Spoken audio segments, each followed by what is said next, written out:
In October of 2008, fear took over Wall Street. Stock markets were collapsing. Banks were failing. Millions of people watched their retirement savings shrink almost overnight. For many investors, it felt like the end of the financial world. News channels talked about panic. Experts predicted disaster. Ordinary people rushed to sell. And everywhere you looked, fear was spreading. But while most investors were panicking, one man was preparing. Warren Buffett. Not because he knew exactly what would happen next. Not because he could predict the future. But because he understood something most people never learn. Real wealth isn't built during good times. It's built before bad times arrive. That's one of the biggest misconceptions about money. People believe wealth comes from finding the perfect investment, the perfect stock, the perfect property, the perfect opportunity. But when you study the world's greatest investors, you discover something surprising. They don't spend most of their time chasing opportunities. They spend their time preparing for opportunities. And preparation comes down to one thing: assets. Not flashy assets. Not social media assets. Not whatever happens to be trending this week. The kinds of assets that continue creating value regardless of headlines. Assets that survive recessions. Assets that survive uncertainty. Assets that quietly compound year after year. Today we're going to explore 5 of those assets. And the most important one isn't a stock. In fact, it's something most people completely overlook. But before we get there, we need to start with an asset that almost nobody gets excited about. Yet during every financial crisis, it suddenly becomes everyone's favorite asset. Asset number 5, cash reserves. Imagine it's 2009. The market has crashed. Fear is everywhere. Businesses are struggling. Investors are selling. And suddenly, some of the best companies in the world are trading at huge discounts. For a long-term investor, this should be exciting. But there was one problem. Many people couldn't buy because they had no cash. Every dollar was already committed. Every dollar was already invested. Every dollar was already spent. And that's when they discovered an uncomfortable truth. Opportunities mean nothing if you don't have the ability to act. This is why Buffett has always valued liquidity. Not because cash makes you rich, because cash gives you options. And options are powerful. Most people see cash as lazy money. Money sitting in a bank account. Money doing nothing. But experienced investors often see it differently. They see flexibility, security, patience, control, because cash allows you to wait. And in investing, waiting can be extremely valuable. Think about how many financial mistakes happen because people feel forced. Forced to sell, forced to borrow, forced to make emotional decisions. Financial pressure often destroys good judgment. Cash helps reduce that pressure. It gives you breathing room. And sometimes, breathing room is worth more than returns. During market crashes, cash becomes opportunity. During emergencies, cash becomes protection. During uncertainty, cash becomes confidence. It's not exciting, but neither is wearing a seatbelt until you need it. Now let's move to an asset that's been creating wealth for thousands of years. An asset that existed before modern stock markets, before smartphones, before the internet. An asset that empires fought over, and people still value today. Land. Asset number 4, real estate. Throughout history, currencies have changed. Governments have changed. Technology has changed. But one thing has remained surprisingly consistent. People need places to live, places to work, places to build businesses, places to raise families. And that's one reason real estate has remained valuable for centuries. When most people think about real estate, they think about houses.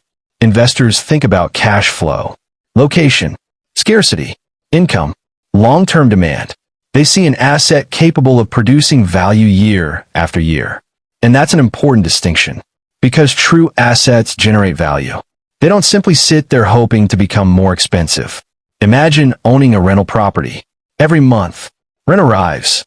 Every year, the property potentially appreciates. And over time, the mortgage may shrink while the value grows. That's the power of productive assets. They work even when you're not working. Of course, real estate isn't perfect. Markets fluctuate. Interest rates matter. Maintenance costs exist. But here's what makes real estate unique. Unlike many investments, it provides utility. People need housing. Businesses need space. Communities need infrastructure. And that creates demand. Buffett himself has often preferred businesses over property. But the principle remains the same. Own things that create value. Own things people need. Own things capable of producing income. Because wealth isn't built through consumption. It's built through ownership. So far we've talked about cash and real estate. Both important. Both capable of protecting and growing wealth.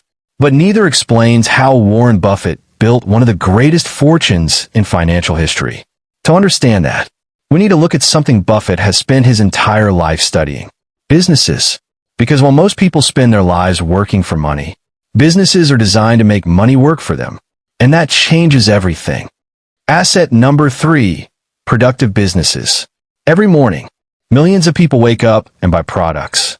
Coffee, food, insurance, streaming subscriptions, phones, clothing, medicine. Without realizing it, they're sending money into businesses. And every time that happens, owners benefit. This is one of the biggest differences between consumers and investors. Consumers spend money. Investors look for ways to own the systems receiving that money. And Warren Buffett understood this lesson better than almost anyone. When most people see a Coca-Cola bottle, they see a drink. Buffett sees something completely different. He sees a business. A business with millions of customers. A business with global distribution. A business that generates profits year after year. A business that continues creating value long after a single bottle is sold. That's the power of ownership. Ownership changes your relationship with money. Instead of constantly exchanging time for income, you begin participating in value creation itself. And that's exactly what businesses do. They create value. At least the good ones do. Think about a small bakery.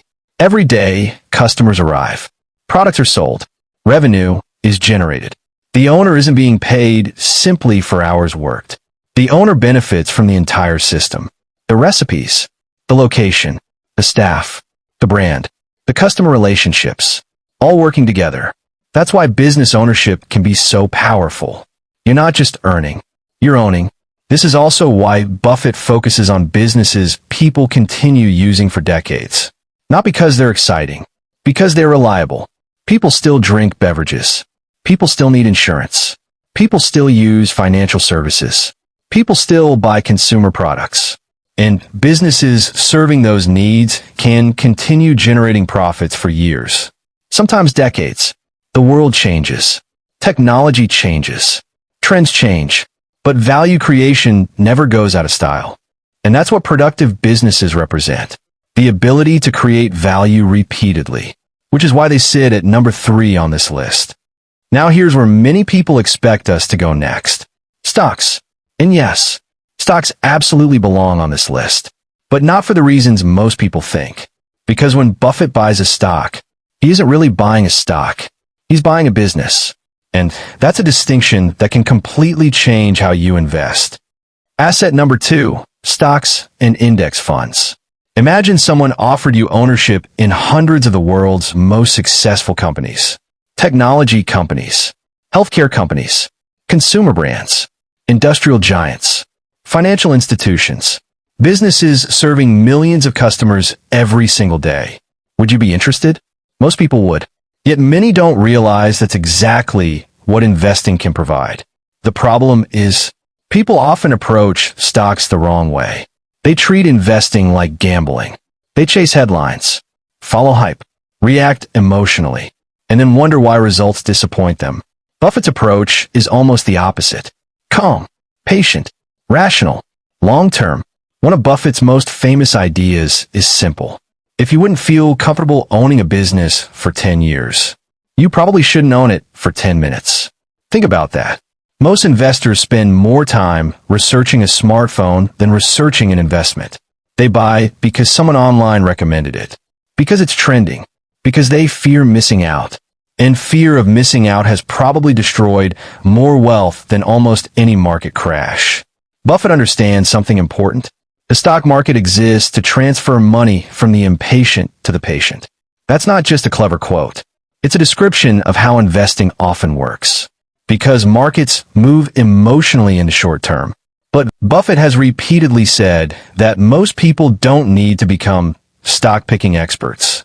Most people don't need to analyze financial statements all day. Most people don't need complicated investing strategies. Instead, they can simply own a broad collection of quality businesses through index funds. An index fund is one of the simplest financial tools ever created. Instead of betting on a single company, you own many companies. Some succeed, some struggle, but collectively, you're participating in economic growth itself. And that's powerful because economies innovate, businesses adapt, new industries emerge, and productive companies continue creating value. Of course, there will be crashes. Every generation experiences them.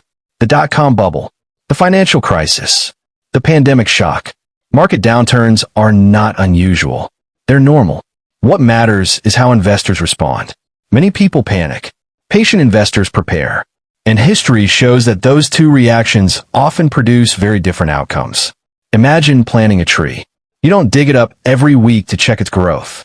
You allow time to work. Investing works similarly. Compounding requires patience.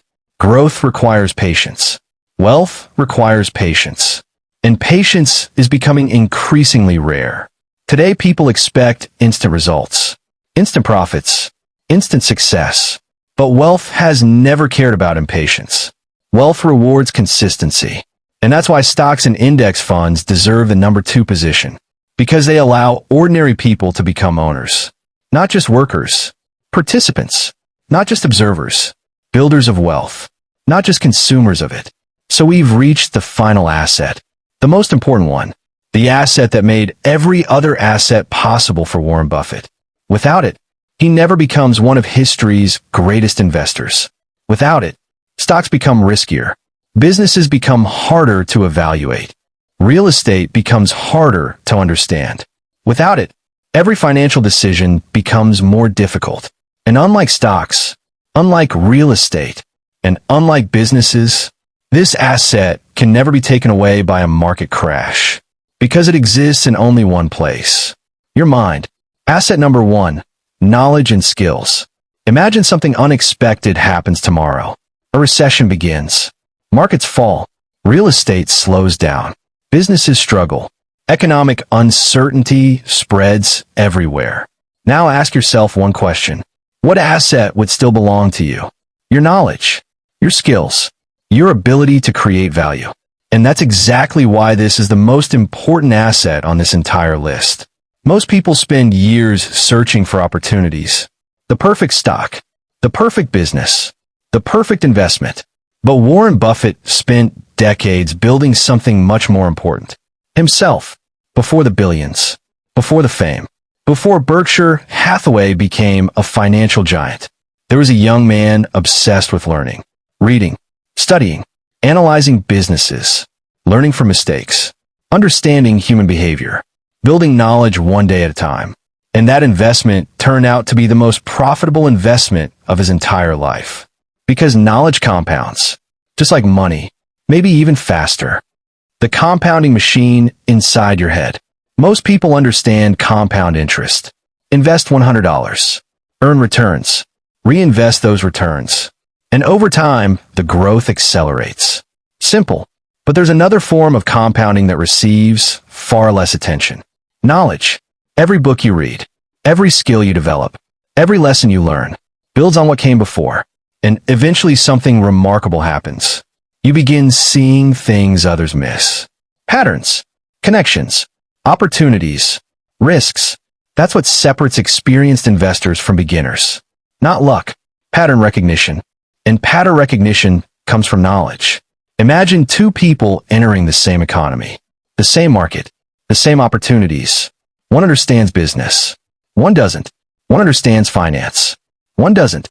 One understands human psychology. One doesn't. Who has the advantage?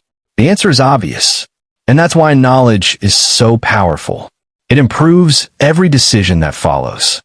Why lottery winners often lose everything. Let's look at something fascinating. Every year, people win enormous amounts of money. Millions, sometimes tens of millions. Life-changing amounts. Yet many lottery winners eventually face financial problems. Some even end up broke. How is that possible? How can someone receive more money than most people earn in a lifetime and still lose it? Because money alone isn't wealth. Knowledge matters. Discipline matters. Decision-making matters. Without those foundations, even large amounts of money can disappear surprisingly quickly. And the opposite is also true. Many self-made entrepreneurs started with very little. No inheritance, no giant advantage, just skills, knowledge, persistence, and over time, they created wealth. The lesson is simple. Money amplifies who you already are. If you make good decisions, more money can help. If you make poor decisions, more money often makes the consequences bigger. That's why building yourself is so important. Because every future dollar will eventually be managed by the person you're becoming today. The future belongs to learners. Think about how quickly the world is changing. Artificial intelligence, automation, digital businesses, new industries, new technologies. Entire professions are evolving faster than ever before. And while change creates uncertainty, it also creates opportunity for people willing to learn. The future may not belong to the strongest, or the richest, or even the smartest. The future may belong to the most adaptable, the people willing to learn continuously, improve continuously, evolve continuously, because every major economic shift creates winners and losers. And often the difference comes down to one thing: who adapted first. The asset nobody can take away. A market crash can reduce stock prices. A recession can slow business growth. Real estate markets can decline. Currencies can lose value. But knowledge stays with you. Skills stay with you. Experience stays with you. And that's incredibly important, because life is unpredictable. No one knows exactly what the next decade will look like. But people who continuously improve themselves tend to create opportunities regardless of circumstances. That's why Buffett repeatedly describes investing in yourself as one of the best investments you can ever make. Not because it sounds motivational, because it's practical, because it works. The lesson most people learn too late. Many people spend years chasing shortcuts. The next hot stock, the next trend, the next prediction, the next secret strategy. But when you study history, you notice something surprising. The greatest fortunes were rarely built overnight. They were built gradually, patiently, consistently, asset by asset, decision by decision, year by year. That doesn't sound exciting, but it has one major advantage. It tends to be true, because wealth isn't usually the result of one perfect decision. It's the result of hundreds of good decisions repeated over time. And that's exactly what Warren Buffett's career demonstrates. Not perfection, consistency. The real wealth formula. So let's revisit the 5 assets. Not as a list, but as a system. Cash reserves provide flexibility. Real estate can create long-term value. Businesses generate income. Stocks allow ownership of productive companies. And knowledge improves every other asset. Each one supports the next. Each one strengthens the foundation. And together, they create something powerful. Financial resilience. Because true wealth isn't about looking rich. It's about having options. Options create freedom. Freedom creates confidence. And confidence allows better decisions. That's the cycle wealthy people often understand, and many others never notice. In a world obsessed with quick success, Warren Buffett's philosophy feels almost old-fashioned. Be patient. Keep learning. Own productive assets. Think long-term. Ignore unnecessary noise. Simple ideas, yet remarkably powerful. The truth is, most people spend their lives searching for the perfect opportunity. But opportunities don't create prepared people. Prepared people recognize opportunities. And that's an important difference. Because when the next recession arrives, when the next market correction appears, when the next major opportunity emerges, it won't ask whether you're ready. It will simply reward those who prepare beforehand. That's why wealth is rarely built in the moment. It's built before the moment. In the books you read, the skills you develop, the assets you acquire, the habits you repeat, the patience you practice, and the decisions nobody notices at the time. Years later, Those small decisions often look like luck, but they weren't luck. They were preparation. So don't focus only on finding the next big opportunity. Focus on becoming the kind of person who can recognize it. Build assets, build knowledge, build patience, build ownership. Because the people who achieve lasting wealth aren't usually chasing everything. They're quietly acquiring the right assets long before everyone else realizes their value. And by the time the crowd finally understands, the wealth has already been built. This is future finance. And remember, the best investment you'll ever make is the one that keeps paying you for the rest of your life.